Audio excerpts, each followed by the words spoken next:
डालते हैं। Positive opening के संकेत भारतीय बाजारों के लिए निकल कर आ रहे हैं।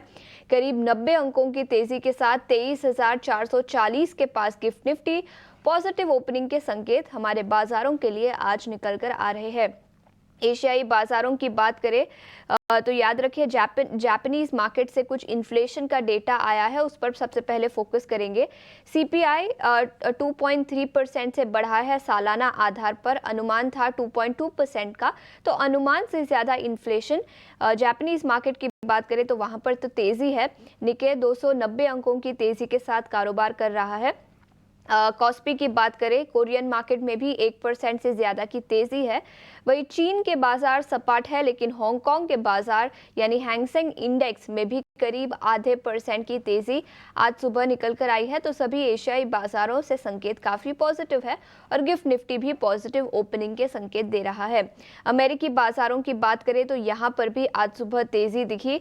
डाउ जोन्स 460 अंकों की तेज़ी के साथ बंद होता हुआ नजर आया, 1% से ज़्यादा की तेज़ी दिखी।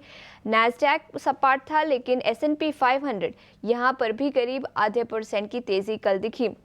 यूएस स्टॉक फ्यूचर्स की बात करें तो आज सुबह वहां पर थोड़ा सा कमजोरी का माहौल निकल कर आया है। S&P 500 फ्यूचर्स 0.1% नीचे, नैस्डैक 100 फ्यूचर्स में भी 0.3% की गिरावट दिखी है।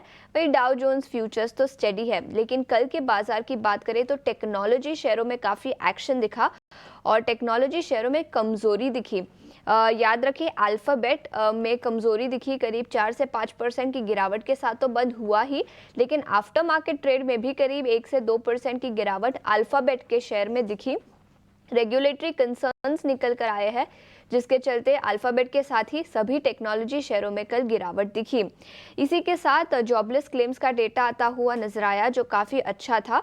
और शिकागो के फेडरल रिजर्व के प्रेसिडेंट ने कुछ कमेंट्री दी इंटरेस्ट रेट एनवायरनमेंट को लेकर, जो थोड़ी सी वीक थी। उनका मानना है कि रेट कट जो स्पीड से चल रहा है उसे कम किया जाना चाहिए। तो कुछ मैक्रो डेटा आया और इसी के साथ फेडरल रिजर्व के ऑफिशियल्स की कमेंट्री भी आई और उसका इम्पैक्ट भी अमेरिकी बाजारों पर कल दिखा।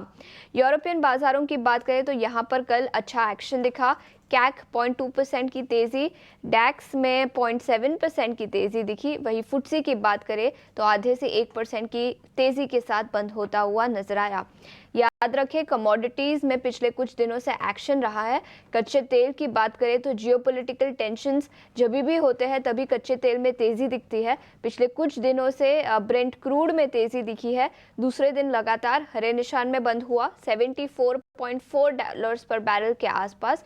और WTI क्रूड में भी दूसरे दिन लगातार तेज़ी, $70 के पार निकलता हुआ। वही सोने चांदी की बात करें तो याद रखें सोने में 5वें दिन लगातार कल के ट्रेडिंग सेशन में तेजी दिखी और स्पॉट गोल्ड $2,670 पर आउंस के पार निकलता हुआ।